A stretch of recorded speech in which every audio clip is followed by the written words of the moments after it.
Things will turn around in Tshwane. And when we say the mayor must hit the ground running, we simply mean that, it shouldn't take a mayor 2-3 days to send the trucks to go and remove illegal dumping in Mamelodi. If you go to Mamelodi, you will be shocked. Big changes are unfolding in the city of Tshwane. On October 9th, 2024, Dr. Nasiphi Moya, the former deputy mayor, was elected as the new mayor, with a significant backing from the economic freedom fighters and the African National Congress. Let's break down what this means for the people of Tshwane and why the EFF's support is a game changer.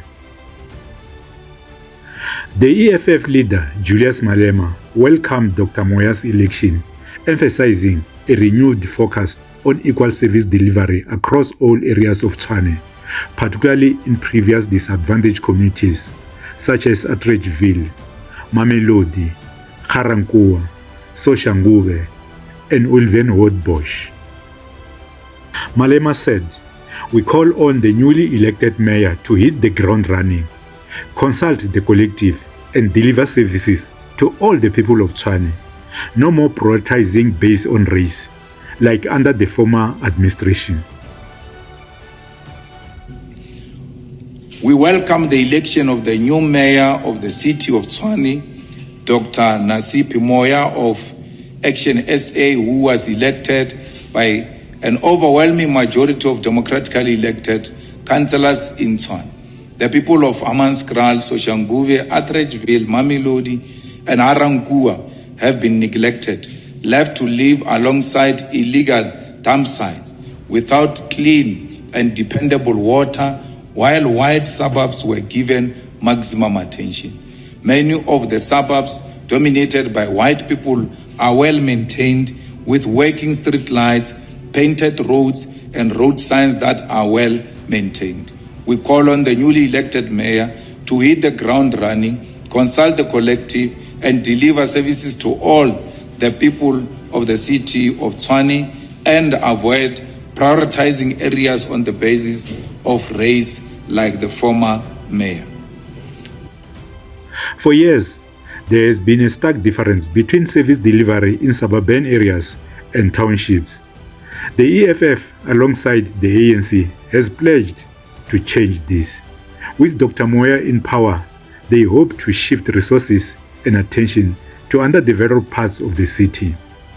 Dr. Moya, an experienced leader who previously served as a deputy mayor, has also been vocal about her commitment to serve all communities equally. Supported by Action SA, the EFF, and the ANC, her administration aims to bring stability and restore trust in local government. We must ensure that every resident of Tshwane, no matter where they live, receive the same level of service delivery and respect from their government.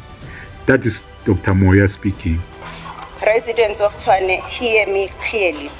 It is not lost on me the anxiety and the political stability that has plagued the city. My vow is to end that cycle of uncertainty and bring stability to the city we all call home. To the residents of Soshanguve, Hammanskraal, Mamelodi, Centurion, Brongospruit, Ga-Rankuwa, Linwood, Camel Drift, Waterkloof, Irene, Sokhulumi, and everyone residing in between, I'm here to tell you that I'm not an Action SA mayor or a mayor from any other party for that matter. I will be the mayor for the residents of Tshwane. Since taking office as deputy mayor, I have dedicated much of my time to engaging with councillors, officials, and residents across all 7 regions of our city. I fully appreciate the troubling reality of the growing divide between the affluent and the disadvantaged, which has become a defining characteristic of our city. Many residents are facing significant challenges in accessing basic services and opportunities. I'm committed to working towards creating a more just and inclusive city where all residents, regardless of their economic status, race, gender, have equal access to services. Fellow councillors, residents of the city have made a simple plea: give us services, fix the roads, clear the refuse, keep our lights on, provide us with clean water. That is the simple plea that the residents out there are asking for. In the coming days, a fully functional, equipped and politically sensitive mayoral committee will be announced, one appointed with your needs in mind as residents. All members of our multi-party mayoral committee will have the task to ensure that their portfolios provide the services required as mandated by this council through you.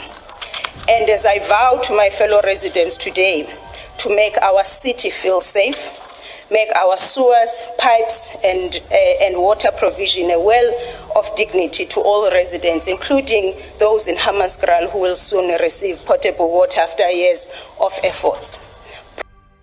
During the council meeting, Dr. Moya secured 122 votes, surpassing the former DA mayor, Silas Brink, who managed just 86 votes. With the EFF and ANC holding a majority in the council, this victory was seen as a decisive shift in Tshwane's leadership. Malema and his party see this as an opportunity for real change in Tshwane. The EFF has made it clear that they will hold Dr. Moya accountable, ensuring that services reach the most in need, especially in marginalized communities. I can confidently say, especially in township, is the end, because he never actually serviced the black townships and informal settlement. That is a fact. I mean, when they removed him, the people were happy, Naledi. I'm the voice of the people. I'm not representing myself here in my capacity. I represent people. People are so happy. They don't want to see that happening today. Because we heard the rumors that they might bring him back. Why would they bring him back? Who is going to service? We are saying we don't want a partisan mayor. We want a mayor for the people, by the people. A democratic leader who's going to understand that the people that is punishing are the ones who's paying his salary. We are the taxpayers, we are paying his salary. They is not paying his salary. They is not servicing people. It's our rates and taxes. We are the municipality, we are the government. We cannot accept any party to say we're imposing this mayor to you and we accept that. We're not going to fold hands. We don't want Silas Brink because people doesn't want him, because he never served them. I must be honest with you, Naledi. As an apolitical organization, we don't want to endorse any politician at current moment, because that is not a democracy that is going to happen today. They are going to fit their own candidate, not our candidate. Our candidate is coming in 2026. There is a regent that is coming to city of Tshwane. Today, it's a regent. Whoever is coming, please prioritize service delivery. That in the 3 years as a mayor, 3 years as a mayor, I'm on record on that the EFF were the most supportive of all the parties in the coalition arrangement that are there. In the 3 years I operated with the EFF, not a single EFF senior official or the leader, and I had numerous engagements with them in that regard, never came to my house or in any of the discussions talked to us about tenders or any issue related to corruption. That I'm on record on that. I don't know if EFF can contradict us otherwise. But I can't say the same thing about the parties that went on this massive campaign to discredit us, that our involvement with the EFF is a doomsday to coalition. I can assure you, since 2016 working with other parties on a coalition basis, I've never found parties that are willing to listen with the interest of South Africa at heart, because that is the position of Action SA. What we are doing, we're doing it for people of Tshwane, we're doing it for South Africa, we're doing it for our communities in the townships, informal settlements, for them to really be able to access services of government that they deserve. But that does not really mean that we are going to ignore other communities. I think when you're in government, you have a constitutional responsibility to service everybody. those who voted for you and those who did not. And I think that is one thing that the partners here today who are going to vote Dr. Moya into office, we are giving the commitment that service delivery is going to be directed to all the communities in the city of Tshwane. And obviously, Power FM wanted to find out whether this relationship will extend to other spheres of government. I would really request that the success of negotiations of this nature would really require that we be given. The road ahead may be challenging, but the election of Dr. Nasiphi Moya signaled a new chapter for Tshwane, a chapter that promises to bridge the gap between the city's wealthiest and its most disadvantaged. Will Dr. Moya live up to the expectations set by her supporters? Only time will tell. But for now, the people of Tshwane look forward to a future of equality, growth, and better service delivery. Thanks for watching. Make sure to subscribe and stay informed about the latest developments in Tshwane and across South Africa. Take care.